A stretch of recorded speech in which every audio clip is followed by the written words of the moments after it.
Okay, time for another instalment in the ongoing Rapidstrike build. I've just about finished all the shell work and it's almost ready to start painting. And this is what we've got so far. This is taking forever. I should go through the changes. You see we've got the flywheel cage extension cover bonded on and puttied in, and I've mounted the various components of the disassembled chrono barrel, the integrated ammo counter. This caused me some problems because this, as you can see, whoops, is two parts. So I thought, well, how am I going to fix this in? Basically, this bit is screwed in. I'm going to cover those two screws up so we don't get any possibility of shorts, but that should be okay. This will be put in quite late in the wiring because these wires here need to be extended. There's a little hole through here to feed those in. So this will then slip into there. This part will then clip in there, and then, and this took forever to do, we've got a cover for the top that will be fixed on there. All this of course will be painted. This was a pain to do because this is an irregular shape up down here, and also it's not particularly conducive to sort of making a one-piece covering. So I've knocked up this. This is bonded in with two-part epoxy and reinforced with some plastic paste on the back. I don't know if you can see that. This is a technique I used to use in my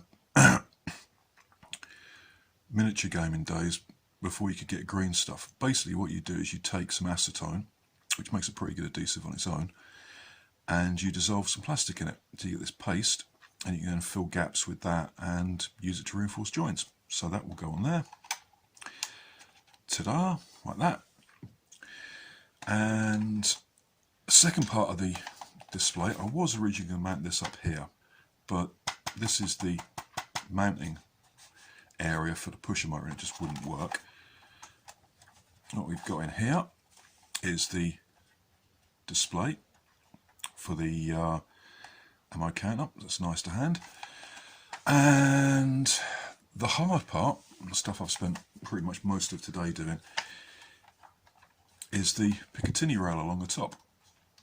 How to get this fitted in a way that meant I could secure it safely and robustly without actually interfering with the ability to take the blaster apart has caused me a few headaches. In the end, what we've got, because obviously we want this coming down here, we've got the front part of a picatinny rail on here.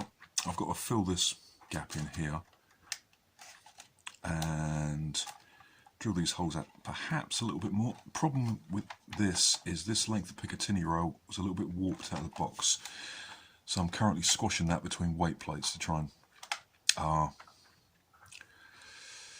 flatten that down.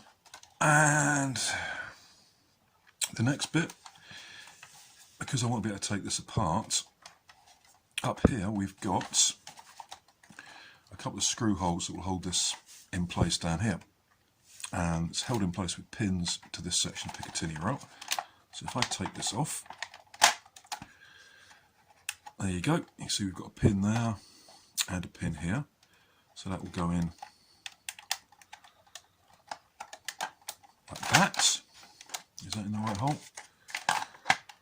That pin has sunk down in there, so I'm going to have to remove that. Anyway, those are two screw holes. Those interact with these two holes here. I'm going to use some pan-headed screws for that, so that will be all nice and secure. And basically, once all this is done and painted, this will just get fixed on top, bang, and it's good. After testing for function, of course. Where else have we got to? Oh, I've got to get that pin out. I'll do that now. Okay, where was I? You can see the 2 pins here, which will fit into those 2 holes there. So that will be a nice secure joint, coupled with the panhead screws I'm going to put in there. Okay, I've also done some work on the inside. We've got the wiring run for a lot of the other wire secured down through there, because the wiring in this is going to get a bit crazy. I'm not sure about what I'm going to power this off. I've also got the LEDs for this, and I think what I'm going to do is mount them along here, because that will probably be a bit easier. So, well, we shall see. What I have had to do, if I put this half in here, where are we? Yep. Let's put these blanking plates in here, and that is because of the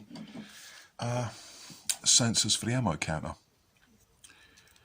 This is, whoops, slightly too big, so I've got to get a spacer for these to hold it in place. Basically, when this is done, well, it is really, I just need to sort of fix it a bit more in place. I tested this before I took all the wiring apart, and it is still working, so that's good. I've also had to cut some holes out there. So if I put this back together in here, there we go. These fit quite nicely in there, and we'll be able to read the darts going down the barrel, so that's good. You can see why I had to put those plates in, because otherwise these are just going to be exposed. If I bang the other side on up here,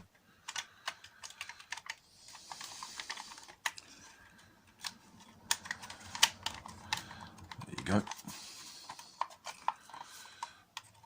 These are kind of held in place by that, but I want to make certain that everything's lined up properly. If I hadn't put the blanking plates on, that would be exposed and it would look awful, and so on and so forth. So that's done, and the final part I've got to do, really, just neaten everything up a little bit,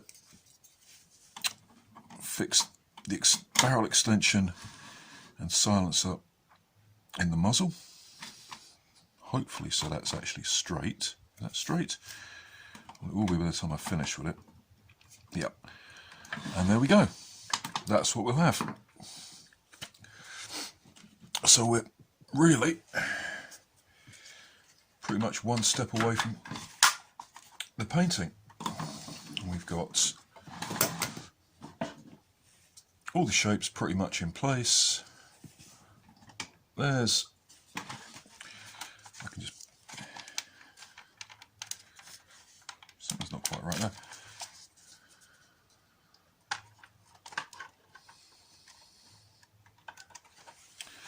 There we go. That's pretty much where we're at.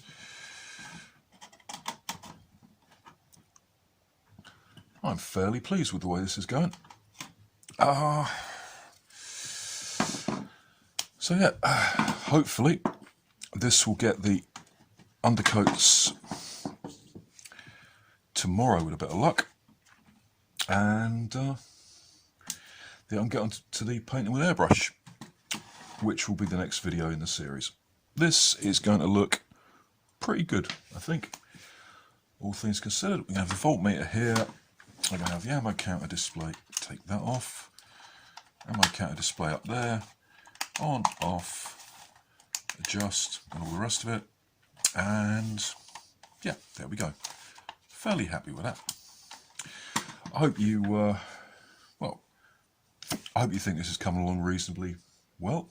If you do, let me know in the comments. If you don't, let me know why you don't and why.